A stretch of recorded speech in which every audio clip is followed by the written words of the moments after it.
these are cool. Here's a deal. Look at those. Oh, they have my size. Add to cart, same day delivery. Love the gold. Smells like cheese. 38% price drop. Oh yeah, these are for me, thank you. This is for me too. Okay, yeah. Ooh. I'm gonna get him a friend. Ooh, 19% off, huh? Jennifer, what are you doing? Research. Did you know that over 2/3 of people shop online during the workday? I did not. That's very... And as marketers, we have to know how to reach these people at any time of the day. Yeah, I see your point. Yeah, so research.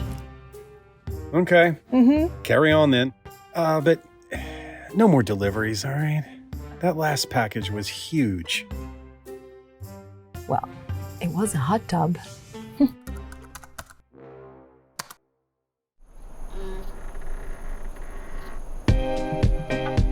Microsoft Advertising. The download.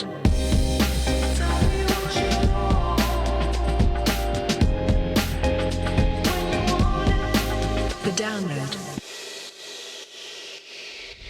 Hello everyone, and welcome to another episode of The Download. Woo! I'm Jennifer Solomon-Baum, and this is episode 13. Which will be a lucky number for all of you, mark my words. We have a great show on the way. In this episode, we're rebooting our Future Boutique segment, a look at innovation and disruption in the retail category.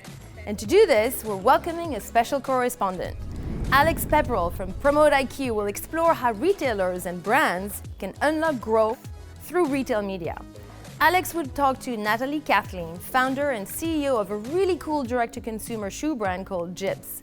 We'll hear Natalie's story and how technology has played a big role in her success. But first, kicking things off with this month's insights, voiced by our colleague Mareike Zollner. Whether they'll admit it or not, most remote workers regularly shop online during work hours.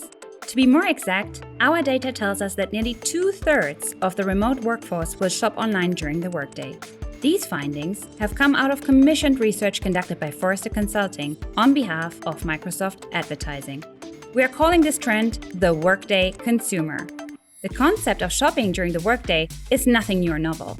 Even during pre-COVID days in the office, you'd be hard-pressed to find someone that didn't occasionally browse for some new clothes while at work. That said, the increase of online shopping while on the clock points to a more macro trend of blended work and leisure time, which is a result of the massive influx of remote work over the last couple of years. Before the pandemic, just 14% of respondents from our study worked remotely. That number shot up to 68% during the first year of the pandemic and has since leveled out to about half the workforce. Now that many workers are settled and established in remote work, we asked them how they anticipated their Workday online shopping habits to change. 44% of our survey respondents said they expect to shop more over the next 12 months. If these Workday consumers are toggling between work and online shopping, they are likely doing so on a desktop computer, as that's the preferred device for work. And according to our research, this is true. 76% of respondents in our study indicated that they use a mix of devices when researching and buying products. But we found that most people preferred using a desktop while researching and purchasing high-price items. These items can include anything from electronics and consumer goods to travel packages, home improvement projects, and products or services related to their finances. So, to summarize, we can now take a step back and identify some key behavioral shifts as part of this Workday consumer trend. Here are 3 of them. Number 1, consumers are shopping during the workday. Number 2, consumers are shopping more than in years past. And number 3, consumers are using desktop computers to research high-price items. As marketers, these 3 signals give us some major insights into how we should evolve our advertising campaigns to connect with these Workday shoppers at every point along their buying journey. So when you hear Microsoft Advertising, most of you think of Bing. But we're so much more than that. search, display, native, and also retail media with the latest member of our family, PromoteIQ, a technology platform that allows brands to promote their products on retailer sites.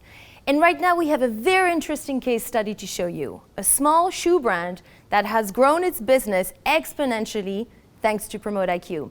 It's the reboot of Future Boutique, featuring our new correspondent, Alex Pepperl. Alex, over to you. Thank you, Jennifer. So here's a stat for you. It took 10 years for e-commerce to grow by 10%, but it only took 2 months in 2020 to gain the next 10%. Suffice to say, online shopping is still booming. As more consumers look to e-commerce for everyday items, retailer and vendor relationships have evolved. This means that marketers are reacting quickly and tapping into budgets traditionally allocated to other performance marketing channels. We are partnering with retailers and brands of all sizes to lead this new vanguard. PromoteIQ is our retail media technology platform. It empowers brands to promote their products on retailer sites across the buyer journey from consideration to last click. One of our partners using PromoteIQ is Natalie Kathleen, the founder and CEO of Jibs, a direct-to-consumer shoe brand that was able to grow its customer base overnight and reach new lifetime buyers through a partnership with PromoteIQ. Natalie, welcome to The Download. I'm fascinated. How did you get into fashion and what inspired you to create Jibs? Yeah, thanks for asking. Look, my background is very diverse. I grew up in Canada. By the age of 18, I left home and traveled around the world. And then in London, I stumbled upon a job at Cosmopolitan magazine, very fashion forward for a tomboy who I was at the time. And I just fell in love with this whole world of fashion and the ability to sort of stand up and stand out and even change your confidence by what you wear. And so at the age of 21, I actually took some leather and some material and I made a handbag on my kitchen counter. 15 years later, I ended up in New York. I also was gifted this pair of shoes from a friend in Brazil's family factory where the nephew had just grown up, and he created this new, very Brazilian take on a beach shoe. And so we hosted this party. We pre-sold a bunch of shoes, did our own little sort of Kickstarter thing, and then people kept coming back. So you're primarily a direct-to-consumer brand. What made you make the decision to start working directly with large retailers? I started sort of at, I'd say, the height of when direct-to-consumer brands were really getting, into a rhythm with having different technology approaches that helped enable a small, lean company to grow. But even, 6 years ago, things were different. And I was also, I'm a believer of you get them in the door, you tell them they're amazing, this is the customers, and, make sure that they really involve into the story of what we're doing so they can spread it.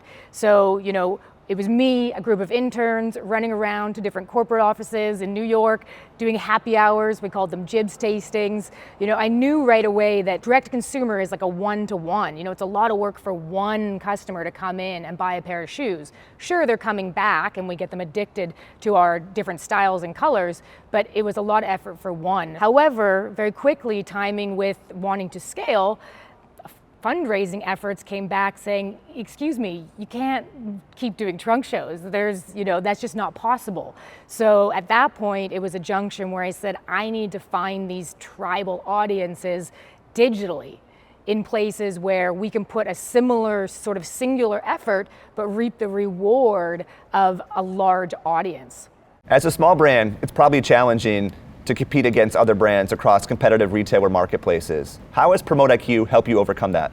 Yeah, there are a lot of, even Americans, it's a huge market, and there's so many brands of footwear that are out there doing a great job with deep, deep resources, teams, dollars to spend on marketing. And so once we got involved with a distribution partner, and PromoteIQ was like about a month after being on the platform, it was incredible to see what happened, that we had access to the team at PromoteIQ that was dealing with our competitors. So we got direct insight in what's working, what's not working, how can we tweak our sponsored ads in order to get the highest return on investment, and our sales skyrocketed. We were within 3 months, we doubled our business. It continued to grow month over month. And what is beautiful for a lean run company is our actual operational internal didn't really change.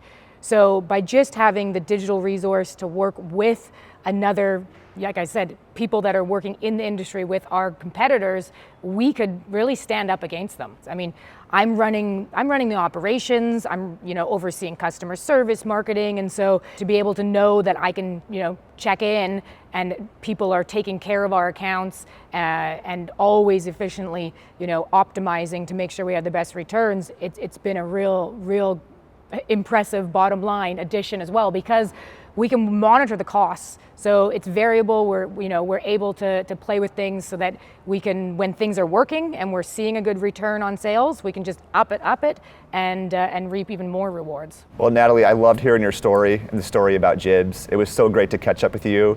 Thank you so much for taking part on the download. Thank you so much. And now Alex joins us on set. Woo! Thank you for having me. Yes. Thank you. What an incredible story of growth. It was so inspiring. Yeah. In fact, after working with Natalie, we were able to double her sales within 3 months across one of her most important retailer websites. Amazing. Yeah. In addition, it's also a sustainable company because I think that they source all their materials from family-owned businesses in Brazil. So all around incredible partner. So tell us, how should marketers think about the advantages of working with PromoteIQ and the benefits that they can draw from that relationship? Yeah, 3 things. First of all, PromoteIQ really establishes marketplace diversity. So with the Natalie example and Jibs, they're able to reach new consumers that might not have been exposed to their product before. So one thing Natalie was struggling with was she was on page 5 of a search result page with an important retailer. But overnight, we were able to ensure her listings were in a prominent position on page 1. Number 2, the industry's changing a lot. 1 in 5 media dollars will go to retail media by next year. And Microsoft Advertising is in a really great position as we reach over 1 billion consumers across our products and services, including many important retailer websites. That's right. And lastly, we're approaching a cookieless world. So that data those retailers sit on is so important for brands to ensure they're reaching consumers across their decision journey. Yeah, amazing. Well, thanks so much for those insights. I think those are pretty compelling points. So thanks for joining us this time, Alex. Absolutely, thank you. Okay, time now for a special report. As marketers, we talk a lot about the funnel, but so much of the discussion divides it between the top and the bottom. What about the middle? This is where all the interesting stuff happens. Our colleague in London, Theo Theodorou, is here with more. Hi everybody, I'm Theo. I'm the UK MD for Microsoft Advertising. I'm here today to talk to you about the missing middle, which I'd love to tell you is the success story of my post-lockdown exercise regime, but it's not. It's really about how people really experience brands. And I want to start with a question. What is the purpose of models? Models are great because they simplify the complicated. They help us codify the world. And it makes it easier for us to communicate ideas and results. Models help us explain what's happening with performance, with brand. And I don't think there's any more loved or hated model than the marketing funnel. And here's the thing with the funnel, it's broken. How can the funnel be a linear journey? We're not sheep. I'm not a sheep, you're not a sheep.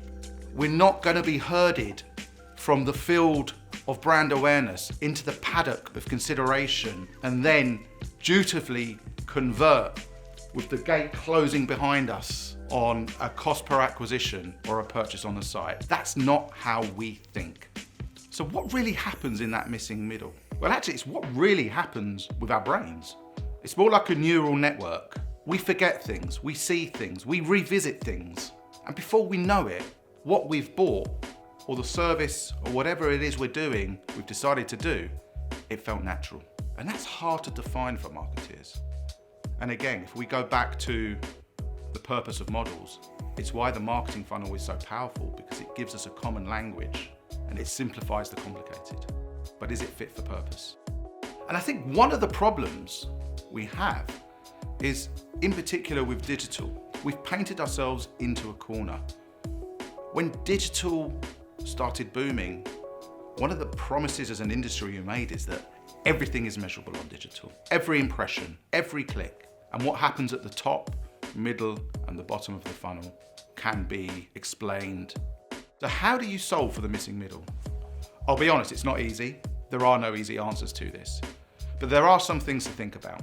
First one, how do you bridge the gap between brand and demand experiences? As an example, we know from LinkedIn, when a brand runs both performance and brand together, they're 6 times more likely to convert. Your consumer doesn't know a search ad is meant to drive a conversion, and that a brand ad is meant to actually drive some sort of awareness into them that they will sit on and consider and eventually convert. They both can have an impact in the top and the bottom, and more importantly, in the middle of that funnel. A second point to think about is, how do you bring purpose to the front and center of your advertising? We know 85% of consumers say they'll only consider a brand if they trust, and 72% say they are more likely to support a brand that are authentic in their advertising. And finally, let's think about data. How do we use data in more compelling ways to map that missing middle? One example, share of search is a really good indicator of how much mental availability your entire campaign is delivering. It all comes back down to the purpose of a model, to codify, to simplify the complicated, something that we can get around and understand what's happening. But here's the thing, if we have identified that there is a missing middle, is the funnel something that is fit for purpose? And I'd like to end by quoting the famous physician Richard Feynman. I'd rather have questions that can't be answered than answers that can't be questioned. Thank you. If you're an elite or select Microsoft advertising partner, make sure to save the date for April 27th for Elevate, our not-to-miss annual Global Partner Summit. Attendees will hear firsthand from our executive team and industry insiders about the state of the business, what's to come, and exclusive key product updates and announcements. We always save a few surprises in store at Elevate, and we hope to see you there in April. That's going to wrap up episode 13 of The Download. Woo! As always, thank you for watching. Please like the video, leave a comment, and subscribe to our channel. And from everyone here at Microsoft Advertising, stay safe, and we'll see you next time.